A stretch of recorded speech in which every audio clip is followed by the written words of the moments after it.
A historical classification of Veda. Instead of trying to assign a date or determining the age of Veda, we are broadly classifying the history of Vedic Sanskrit literature into three periods. Vedic period, the period of Shruti. In the period, Sanskrit was a lingua franca, and the literature was considered religious, philosophical, as well as holy. This is the period during which major parts of the Vedas, such as Shamkratas, Brahmanas, Aryamas, Upanyas, come into existence. Post-Vedic period, the classic period, the period of Smriti. During this period, it was believed that the Sanskrit was spoken by male of the upper classes, whereas a woman and the people of other classes spoke ancient Prakrit, softened Sanskrit. The literature of the period was intelligent, authoritative, and semi-sacred. The Panini grammar, Vyakarna, Yaksha, Nirupa, Mlochi, and the Ramayana, as well as the Mahabharata, are the most significant works that were produced. Modern period, the period of Bhashya, the Sanskrit was no longer in vogue or spoken language. The literature of the period turned academic, logical, and forceful in its extension.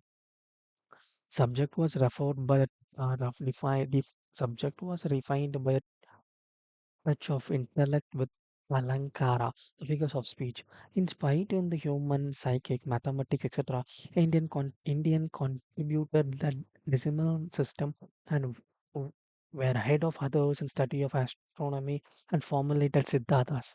The literature of these three stages differed into linguistic styles, which are easy and simple, polished and refined, and artificial and fancy respectively. This Veda that led us unpredicted literature are held at such a high esteem that no other literature work of any other language does in the history of the world. The earlier sources available for one's reference to study the history of human race in the Indian human history that belongs to Rig Veda period. This is such an applies needless to mention to the human history as well. In this Vedas are ultimately significant.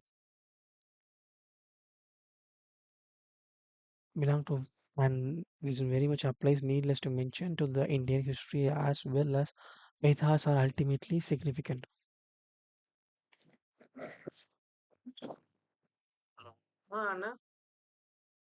This may be classified the period of creation of mantras, a period of collection of mantras, Brahmanam period, Brahmanam period, the Shutra period, based on the literature production due to the peculiar historical character. So it may be established that the literature of the mantra precedes the phase of completion and the final stage of ancient hymns, following by Brahmana literature.